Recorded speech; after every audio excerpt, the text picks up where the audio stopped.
होगी रोज खटर पटर, बातें भी चटर पटर, घर घर की खबर खबर, हंसी ठिठोली की है अंगड़ाई। रेडियो राजू भाई, रेडियो राजू भाई, रेडियो राजू भाई, राज मिस्त्री का अपना रेडियो। नमस्कार दोस्तों, मैं आ गया आपका दोस्त और होस्ट राजू भाई, और आप सुन रहे हैं रेडियो राजू भाई, राज मिस्त्रियों का अपना radio, powered by UltraTech cement. UltraTech cement देश का नंबर 1 सीमेंट। दोस्तों, दुनिया की सबसे बड़ी गलतफहमी पता है क्या है? हम बताते हैं आपको। दुनिया की सबसे बड़ी गलतफहमी है कि बीवी पति से नाराज होकर उससे बात नहीं कर रही है और वो सोच रही है कि वो उसको सजा दे रही है। आपके साथ हुआ है दोस्तों? आप तो समझ ही गए होंगे कि बेचारी बीवी जो है वो गलतफहमी में है। खैर, ये बात ज्यादा जोर जोर से बोलने वाली नहीं है। अगर गलती से बीवी ने सुन लिया तो ये गलतफहमी जो है वो हम लोगों का उतार देगी।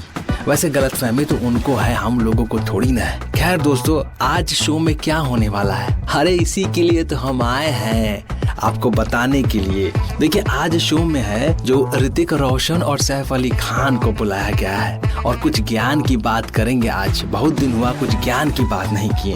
और दोस्तों, आपको कहानी सुनाएंगे और साथ ही साथ पति पत्नी की सच्ची घटना भी बताएंगे। ठीक है, तो पहले शुरू करते हैं आज ज्ञान की बात। दोस्तों, साइंस के हिसाब से, यानी कि विज्ञान ये कहता है कि अगर आप रात को सोते वक्त खराटे लेते हैं, खराटे जिससे आधी दुनिया परेशान है, अगर आप रात को सोते वक्त खराटे लेते हैं तो उस वक्त जब आप खराटे ले रहे होते हैं उस वक्त आप कोई सपना नहीं देख सकते। मतलब कि इंसान अगर खराटे ले रहा है और सुबह उठकर बोले अपनी पत्नी से, अगर वो बोलता है कि आज हम सपने में देखे तुमको बहुत सुंदर लग रही थी, बहुत अच्छा लग रहा था, तो समझ जाइए कि पति जो है झूठ बोल रहा है। क्योंकि अगर वो खराटा लेता है तो सपना तो देख ही नहीं सकता। और ऐसा हम नहीं कह रहे हैं दोस्तों, ये विज्ञान कह रहा है। अब विज्ञान की बात को तो आप झुठला नहीं सकते ना। जैसे कि इस बात को कि दुनिया का सबसे बढ़िया और एकदम किफायती और टिकाऊ और मजबूत और एकदम से सही मायने में हर चीज जिसमें हो वो सीमेंट है, अल्ट्राटेक सीमेंट। इस बात को झुटलाया नहीं जा सकता दोस्तों, ये भी विज्ञान ही है। अल्ट्राटेक सीमेंट देश का नंबर 1 सीमेंट। तो दोस्तों, अब शो में किस चीज का टाइम हो गया है? टाइम हो गया है सुना है क्या का। और आज हम आपको जो बताने वाले हैं सुना है क्या में, वो सुन के आपको बहुत मजा आएगा। देखिए, सुनने में ऐसा आ रहा है कि रणवीर सिंह और दीपिका पादुकोण के घर में नया मेहमान आने वाला है। एक नन्हा मेहमान, समझ गए ना? खुशखबरी आने वाली है। इसका सीधा मतलब यही है दोस्तों कि घर में नाना नानी दादा दादी इन लोगों का जो प्रेशर है इन लोगों को ऊपर बहुत पड़ने लगा होगा। सब बोलने लगे होंगे कि अरे भाई, हमको अपना पोता पोती का चेहरा देखना है, हमको अपना नाती और नातिन का चेहरा देखना है, आप लोग कुछ करो। तो यही प्रेशर में आके इन लोगों ने कार्यवाही को आगे बढ़ा दिया है। और हमको मालूम है कि आपके ऊपर भी कभी न कभी ये प्रेशर आया होगा।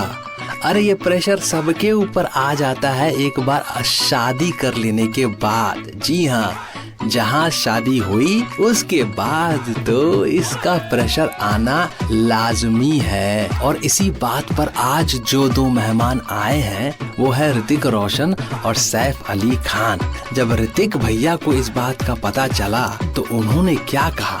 उन्होंने कहा, ओह क्या बात है, ये खुशखबरी आने के बाद मैं उनके घर जाऊंगा और वहां जाकर जादू दिखाऊंगा। हाय जादू। लेकिन एक बात बहुत जरूरी है, जिस दिन मैं उनके घर जाऊं उस दिन बारिश नहीं होनी चाहिए, क्योंकि जादू के लिए तो धूप होना बहुत जरूरी है। अगर धूप नहीं होगी तो जादू भी नहीं होगा।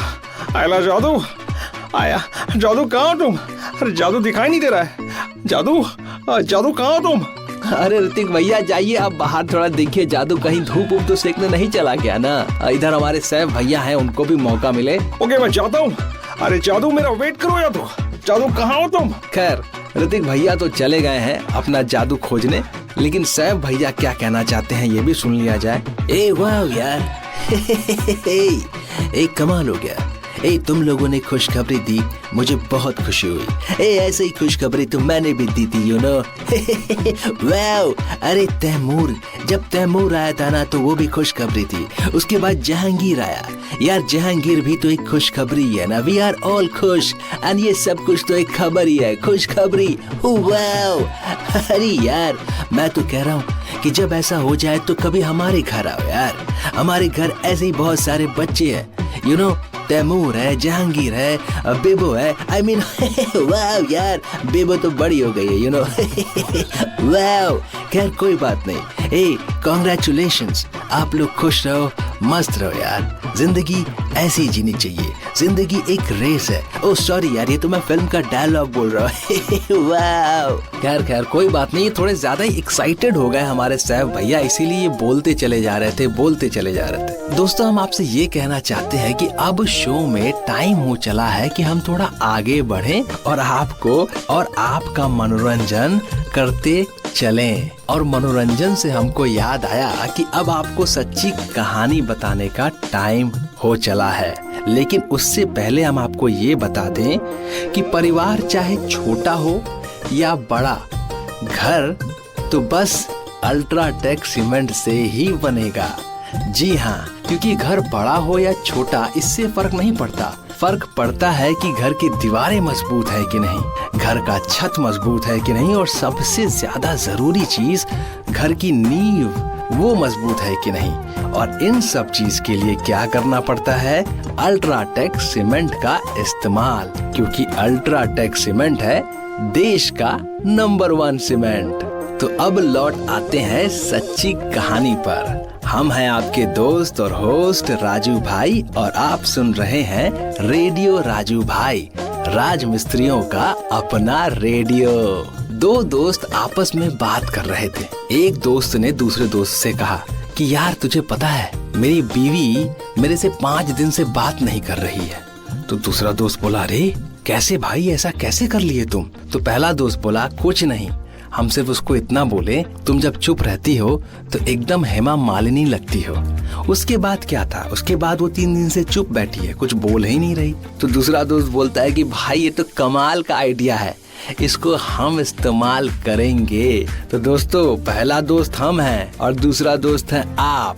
समझ गए ना? समझदार को इशारा काफी है। तो इसका इस टेक्निक का इस्तेमाल कीजिए और जीवन में खुशहाली बरकरार रखिए। चलिए, खुशहाली से याद आया हमको कि अब थोड़ा और आगे बढ़ा जाए, शो को आगे बढ़ाया जाए और आपको हम वो कहानी सुनाएं जिससे हमें कुछ सीख मिलेगा। तो कहानी जो है दोस्तों, ये है साहिल की कहानी। साहिल जो है एक छोटा बच्चा था, 13-14 साल का। और ये क्या करता था, ये हमेशा दिन भर अपने मोबाइल में लगा रहता था। इसकी मम्मी आके बोली कि बेटा थोड़ा बाहर खेल लो, लेकिन नहीं, वो मोबाइल में लगा हुआ है। अब मोबाइल में लगे रहने से एक तो उसका दिमाग जो है वो खुलना बंद हो गया, मतलब कि कुछ नई जानकारी उसको मिलती नहीं थी उस तरीके से, खाली मोबाइल देखता रहता था, वीडियो देखता रहता था। दूसरा, घर में बैठे बैठे उसका शरीर भी अस्वस्थ होने लगा, मतलब मोटा होने लगा। वो जो शरीर में जो फुर्तीलापन, लचीलापन चाहिए बच्चों का, वो जाने लगा उसके शरीर से। तो उसके पिताजी बोले कि देखो बेटा तुम्हारा गर्मी का छुट्टी शुरू हो गया है, चलो गांव चलो, तुमको गांव घुमा के लाते हैं। तो वो बहुत खुश हो गया, बोला बहुत बढ़िया। गांव गया तो दादाजी के पैर छुआ, आशीर्वाद लिया। दादाजी बोले बैठो बेटा, अब सुबह मिलते हैं हम लोग, अब तुम जाओ अपने रूम में। कमरे में चला गया, सो गया। सुबह उसको दादाजी 5 बजे उठा दिए। उठा जैसे तैसे वो उठ गया, उठा के लेके चले गए मैदान में, वहाँ पे टहलने चले गए। उसको बड़ा अच्छा लग रहा था। फिर दादाजी बोले कि बेटा शाम को आज हम लोग कुछ गेम खेलेंगे और कविता वविता सुना जाएगा। तो बोला ठीक है। वो सुबह टहल कर आया और वो थक गया, वो थक कर घर में गया और सीधा बिस्तर पे गिर गया। तो उसके दादाजी बोले कि क्या बात है बेटा? तो वो समझ रहा था कि इतने दिनों से वो कसरत नहीं किया, खेल कूद नहीं किया, इसलिए उसका शरीर जो है वो थक गया। फिर शाम को वो लोग मिले। शाम को जब कविता सुनाने की बात हुई तो उसको कोई कविता याद ही नहीं था। तो उसको महसूस हुआ कि यार ये तो बहुत गड़बड़ हो गया, सबके सामने बेइज्जती हो गया, कि हमको कोई कविता याद नहीं है और बाकी गांव के सारे बच्चे कविता सुना रहे हैं, खेल कूद कर रहे हैं, हम थोड़ा सा खेल के थक जा रहे हैं। वो अपने मन ही मन सोचने लगा कि ये तो गलत हो रहा है, ये होना नहीं चाहिए। वो थोड़ा अपमानित भी महसूस करने लगा। किसी तरीके से छुट्टियां बीती और वो वापस घर आया। जब वापस शहर घर आया तो अपने मम्मी पापा के पास जाकर वो बोला कि मुझे अपनी गलती का एहसास हो चुका है, मैं ज्यादा वक्त मोबाइल में नहीं दूंगा और जिंदगी की जो असली चीजें हैं इस पर ज्यादा वक्त दूंगा, इन्हें सीखूंगा, समझूंगा और इसके साथ खुद को जोड़ूंगा। तो उसके मम्मी पापा बोले कि बेटा, हमको मालूम था कि तुम गांव जाकर ही तुम्हें ये सबक सीखने को मिलेगा, क्योंकि ये बात हम लोग जब बोलेंगे तो तुम्हें समझ नहीं आएगा, लेकिन जब तुम खुद से महसूस करोगे तो तुमको ये बात समझ में आएगा। ऐसा बोला उनके पिताजी ने। तो दोस्तों, इस बात को सुनने के बाद साहिल जो है समझ गया कि उससे क्या गलती हो रही थी। तो हमें इस कहानी से क्या सीखने को मिला? देखिए, ये कहानी हमको बहुत प्रिय है क्योंकि ये कहानी जो है ये एकदम वास्तविकता के साथ जाता है। हम लोग वाकई में इन सब चीजों में खुद को इतना डुबो दिए हैं, इतने ज्यादा लिप्त हो गए हैं कि असली चीजों के बारे में सोच ही नहीं पाते हैं। जो सबसे बड़ी सीख मिली है वो ये मिली है कि दिखावे में जिंदगी नहीं जीना है, असलियत में जिंदगी जीना है और असलियत से रूबरू होना है, समझना है। ये नहीं कि हमारे सामने कुछ भी हो रहा है और हम आंख बंद करके रहें, नहीं, उसको समझना है, उसको उससे सीखना है और उसको जिंदगी में अपनाना है और अपने बच्चों को भी यही शिक्षा देनी है। समझे ना दोस्तों? कभी कभी हम जो है ना थोड़ा ये सब बात कर लेते हैं, हमेशा हंसी मजाक भी करते हैं, तो हंसी मजाक में हम कभी कभी गहरी बात भी बोल देते हैं। दोस्तों, हम हैं आपके दोस्त और होस्ट राजू भाई और आप सुन रहे हैं रेडियो राजू भाई, राज मिस्त्रियों का अपना रेडियो। तो दोस्तों, इस कहानी से जो सीख मिलती है ठीक वही सीख हमें अल्ट्राटेक सीमेंट भी देती है कि वास्तविकता से जुड़े रहो, अपने नींव को मजबूत करो, खुद को मजबूत करो और समाज में, देश में आगे बढ़ो, सही तरीके से वृद्धि की तरफ बढ़ो। यही सीख देती है हमें अल्ट्राटेक सीमेंट भी। तो दोस्तों, आप तो समझ ही गए होंगे कि जीवन में कुछ भी करना है तो अल्ट्राटेक सीमेंट का साथ जो है जरूर देना है, उसे अपने लाइफ में, अपनी जिंदगी में अपनाना है, क्योंकि अल्ट्राटेक सीमेंट है देश का नंबर 1 सीमेंट। तो यही बात जो है हम आपको पहले भी बोले थे और अब भी बोल रहे हैं। तो दोस्तों, अब राजू भाई आप सभी से इजाजत लेंगे क्योंकि घड़ी की सुई जो है इशारा कर रही है कि हम आपसे इजाजत लें। तो हम मिलेंगे अब अगले एपिसोड में। तब तक के लिए मस्त रहिए, खुश रहिए और व्यस्त रहिए और हाँ, दुआओं में जरूर याद करते रहिए। रेडियो राजू भाई, रेडियो राजू भाई, रेडियो राजू भाई, राज मिस्त्री का अपना रेडियो।